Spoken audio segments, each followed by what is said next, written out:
হাত বান্দিবি পাও বান্দি এই শোনো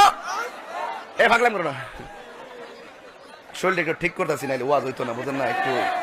বিয়ের আগে একটা বাপ তাকে ফোলা ফাটে বিয়ার পরে আর তুই কোসকে লেগে তুই ওয়াজ কর আরে তুই কেডা কি বলবে এগুলা বাবার টাইম নাই তাহিরে আইতেছে ডাইলা দি বললে বিয়াদব দূরে থাকতে হবে আমি জিজ্ঞেসি গোসলের কয় ফরজ কয় 3টা আমি কই কি থাকি দেখো সাবান গামছা লুঙ্গি এত তাড়াতাড়ি কইছে মনে করে ঠিক মতো হইতে আছে ফেসবুকের পার্টি কথা কর না কেন এই যে পোলাপান যেগুলো ওঠা বসা করে বিশ্বাস করে এগুলো ফেসবুক চালায় কিছু নাই রাত ভরে বল্টু দিলে কানের মধ্যে দিয়ে সভাপতি সাহেব রাত ভর যাকে মা কয় ঘটনা কি খেতার মধ্যে